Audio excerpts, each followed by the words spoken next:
নমস্কার, আজকের ব্লগে স্বাগত। আজ ভেবেছিলাম একটা ব্লগ শেয়ার করব কেরালার পঞ্চায়েত ব্যবস্থা কেমন সেটা নিয়ে। তো পঞ্চায়েত অফিসে গেলাম পারমিশন নেওয়ার জন্য। তো যখন পারমিশন নিতে গেলাম ওনারা বললেন যে আপনি নিতেই পারেন ব্লগ, কোনো প্রবলেম নেই, কিন্তু এখন যেহেতু ইলেকশনের সময় তো আপনি পুরো জিনিসটা একসাথে পাবেন না। এখন যারা ওয়ার্ড মেম্বার রয়েছেন তারা এখন অফিসে আসছেন না, পঞ্চায়েত অফিসে, তারা ইলেকশনের কাজে ব্যস্ত, আর লোকজনও সেরকম এখন নেই।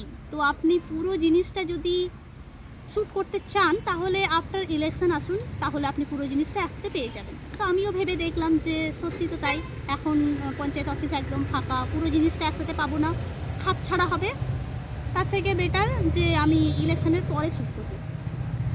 তো আমি যখন বেরিয়ে গিয়েছি বাড়ি থেকে, একটা তো ব্লগ শ্যুট করতে হবে কিছু, ভাবছিলাম কি শ্যুট করি। তারপর রাস্তায় যেতে যেতে পেয়ে গেলাম টপিক। এখানে টপিকের অভাব নেই, এত এত টপিক।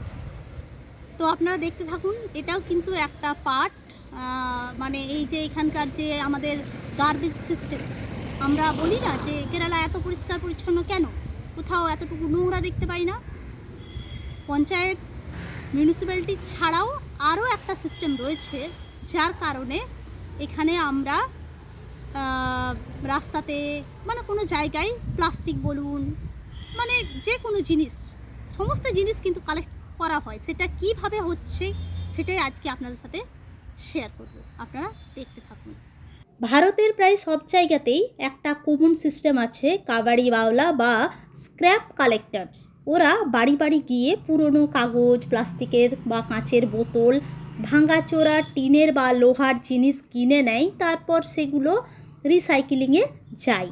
মানে সিস্টেমটা ইন্ডিয়া জুড়েই আছে, কিন্তু কেরালায় এই জিনিসটা একদম অন্য লেভেলে। মানে এখানে একটা না, মাল্টিপুল লেয়ার একসাথে কাজ করে। এই কাজটাই সবচেয়ে গুরুত্বপূর্ণ এবং প্রথম ধাপ।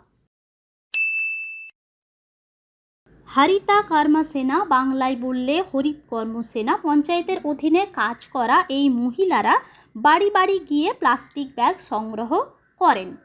ভারতের আর অন্য কোনো রাজ্যে এই পরিষেবা আছে কি না আমার জানা নেই। আপনারা তো আমার ব্লগ নানা রাজ্য থেকে দেখছেন, তো সেখানে আছে কি না কমেন্ট করে জানাবেন।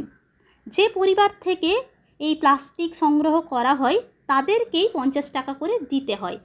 প্রতি মাসে একবার করে এই পরিষেবা পাওয়া যায়, যা একসাথে পরিবেশ রক্ষা এবং নারীর ক্ষমতায়নের এক সুন্দর উদাহরণ। এই আঙ্কেল কিন্তু বাড়ি গিয়ে ডিরেক্টলি জিনিসপত্রগুলো কম দামে কিনে নিয়ে আসেন না। এনার একটা ছোট এজেন্সি আছে, যারা কাবাড়িওয়ালা আছে তারা এনাকে বিক্রি করেন। এবার এখানে উনি 2 থেকে 3 দিন যত জিনিসপত্রগুলো হয় সেইগুলো গাড়ি করে চেঙ্গানুরে বড়, মানে এর থেকে বড় এজেন্সি আছে, সেখানে দিয়ে আসেন। এবার সেখান থেকে মানে চেঙ্গানুর থেকে চলে যায় কোচি, টিবান্ড্রম, সেখানে গিয়ে রিসাইকেলিং হয়। এবার আঙ্কেল আমাকে নানা রকমের যে জিনিস রয়েছে উনি যেগুলো সংগ্রহ করেছেন সেগুলো এক এক করে দেখাচ্ছেন। കടയിൽ നിന്നൊക്കെ കിട്ടുന്ന പേപ്പറാ. ആ ഹാ ഹാ ഹാ നമ്മുടെ ക്വാളിറ്റി കൂടുതൽ അറിയണമെങ്കിൽ ഏണ്ട നിൽക്കുന്ന പുള്ളിയുടെ ചോദിച്ചാൽ മതി. হ্যাঁ বুঝেছি। നമ്മൾ এই যে কি বলে এইগুলো হচ্ছে আপনার ওই প্যাকেট, প্লাস্টিক নয়, এইগুলো হচ্ছে আপনার ওই কাগজের যে প্যাকেটগুলো বিভিন্ন খাবারের, সেইগুলো কালেক্ট করা হয়। এবার সমস্ত কিছু এগুলো পাঠানো হবে, তারপর এগুলো আবার রিসাইক্লিং হবে। রিসাইক্লিংয়ের জন্য ব্যবস্থা রয়েছে। ইদেন্দ্বা കിലോ 2 രൂപ, আর এই যে কিলো বস্তা, 3 രൂപ. এই যে দেখুন, ഇതൊക്കെ আমরা যেটাকে অবহেলায় ডাস্টবিনে ফেলে দিই, আবর্জনা বলে দূরে সরিয়ে রাখি, সেটাই কারো কাছে রোজগারের রাস্তা। এই যে কাবাড়িওয়ালা, ছোট এজেন্সির মালিক, ড্রাইভার, হেল্পার, ফ্যাক্টরির শ্রমিক, সবার ঘরে দুবেলা হাঁড়ি চড়ছে। সমস্ত কাচের বোতল থেকে শুরু করে প্লাস্টিক বোতল, সমস্ত কিছু। Okay uncle, thank you so much. এনারা এক একটা চেঞ্জ মেকার, কিন্তু সবচেয়ে বড় চেঞ্জ মেকার কারা বলুন তো? এই রাজ্যের সাধারণ মানুষ।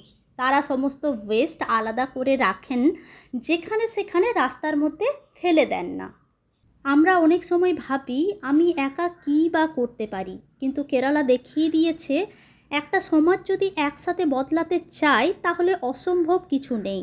পরিষ্কার গ্রাম বা শহর কোনো ম্যাজিক না, এটা মানুষের অভ্যাস, আর তার সাথে আছে প্রপার ম্যানেজমেন্ট। এদিকে এখন গ্রামগুলোয় আরেকটা আলাদা হাওয়া ভোটের সময়। চারিদিকে পোস্টার, ব্যানার, দেওয়ালে রঙিন প্রচার। রাস্তায় হাঁটলেই বোঝা যায় একটা বড় সিদ্ধান্তের সময় এগিয়ে আসছে। তবে সব কিছুর মাঝেও জীবন থেমে নেই, লোকজন নিজের কাজ করছে, শান্তভাবেই চলছে প্রচার। কেরালার এই দিকটা আলাদা উত্তেজনা আছে, কিন্তু একটা নিয়ন্ত্রিত সচেতন পরিবেশে। এখানে পরিষ্কার শুধু রাস্তা না, পরিষ্কার চিন্তাধারা আর সুশৃঙ্খল ব্যবস্থাপনাও। তবে চলুন আজকের ব্লগটি এই পর্যন্তই। ব্লগটি কেমন লাগলো জানাবেন, ভালো লাগলে একটি লাইক আর শেয়ার করবেন। আর আপনাদের সাথে আমার দেখা হচ্ছে আমার পরের ব্লগে। সবাই খুব ভালো থাকবেন, সুস্থ থাকবেন আর খুব আনন্দে থাকবেন।